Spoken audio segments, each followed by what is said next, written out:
Apa pemilihan Rektor Unhas? Kita sebagai alumni, bagaimana harapan tak? Sosok yang seperti apa yang kita harapkan pimpin ya, jadi saya kira pemerintah kota sangat merindukan sosok rektor yang menjadi sumber ilmunya, sumber solusinya pemerintah kota.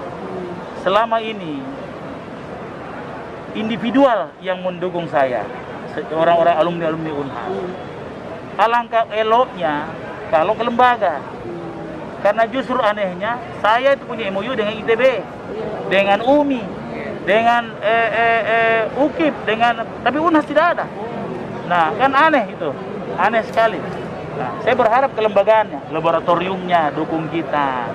Misalnya dengan pandemi seperti ini yang begitu butuh banyak solusi, saya berharap ada rektor yang jangan MOU sama orang yang jauh, yang dekat dulu. Kan malu kita, saya sama MOU sama ITB, apa kan malu. Kan malu rasanya. Nah, saya berharap seperti itu. Kalau ini kan zaman sudah berubah. Pasti rektor yang mampu melihat perubahan zaman. Coba kita lihat, Airlangga menghasilkan vaksin di era.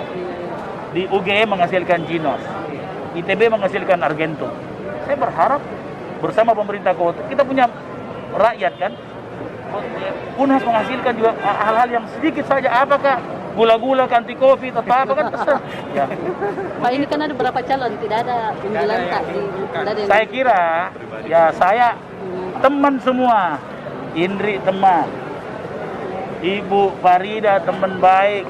Ya, tadi malam saya ketemu, kemudian Prof Kadir teman sekolah. Ya, siapa lagi yang Prof Budu juga hubungan baik. Semua saya kenal baik.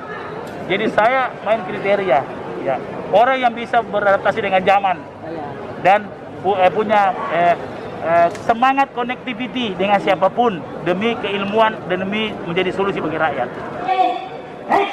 Para wali kota Makassar. Para wali kota Makassar.